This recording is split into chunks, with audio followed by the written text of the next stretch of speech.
یہ ویڈیو حضرت مفتی محمد تقی عثمانی اور حضرت مولانا فتح محمد خاں صاحب جالندھری کی لکھی ہوئی تفسیر قرآن پر مبنی ہے۔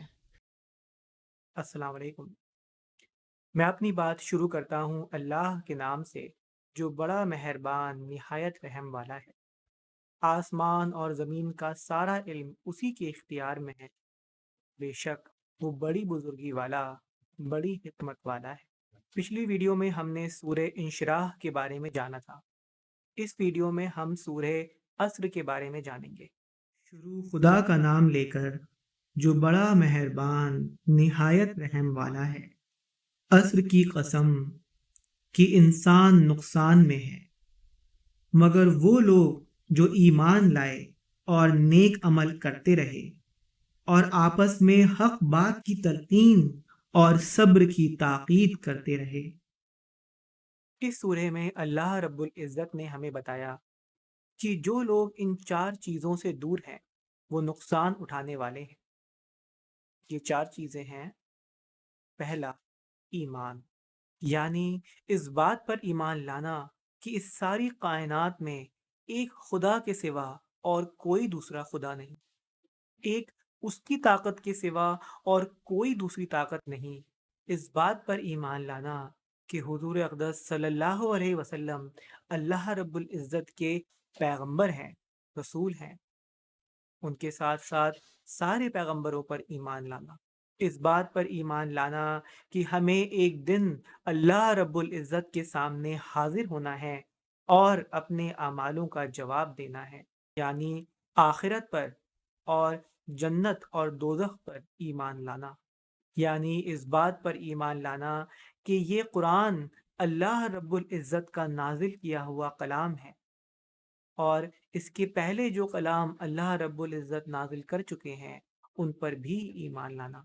دوسرا، بھلائی، یعنی اللہ رب العزت کی رضا کے لیے بھلے کام کرنا، لوگوں سے اور خاص کر اپنے ماں باپ، رشتہ دار اور پڑوسیوں سے نیک سلوک کرنا، غریبوں اور مسکینوں کی مدد کرنا، خلق خدا کے لیے دل میں رحم دلی اور محبت ہونا۔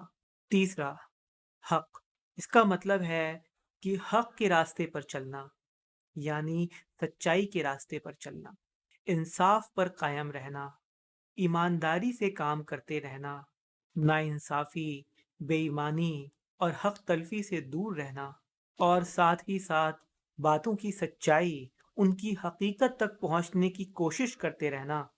اور چوتھا، صبر، یعنی اپنے کاموں میں صبر سے کام لینا۔ صبر کا مطلب یہ نہیں ہے کہ ہم ہاتھ پر ہاتھ رکھ کر بیٹھے رہیں اور چیزوں کے ہونے کا انتظار کریں۔ صبر کا مطلب تو یہ ہے کہ جب منزل نظروں سے اوجھل ہو یا جب ہم بہت مشکل وقت سے گزر رہے ہوں تو ایسے حالات میں بھی اللہ کی رحمت پر یقین رکھنا اور لگاتار کوشش کرتے رہنا۔ تو اس سورے میں ہم نے جانا کہ جو لوگ ان چار چیزوں سے دور ہیں وہ نقصان اٹھانے والے ہیں۔ یہ چار چیزیں ہیں: پہلا، ایمان، دوسرا، بھلائی، تیسرا، حق، اور چوتھا، صبر۔ بہت سارے علماء دین اس سورے کو پورے قرآن مجید کا سار مانتے ہیں۔ حضرت شافعی رحمۃ اللہ علیہ تو یہ تک مانتے تھے کہ اگر اللہ رب العزت نے صرف اس سورے کو ہی اتارا ہوتا تو یہ انسان کو سیدھا راستہ دکھانے کے لیے کافی ہوتی۔ اب میں اپنی بات ختم کرتا ہوں اللہ رب العزت کے نام سے۔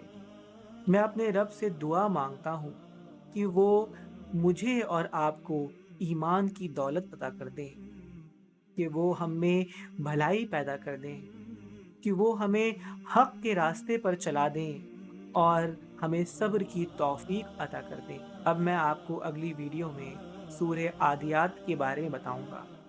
اپنا خیال رکھیے گا۔ خدا حافظ۔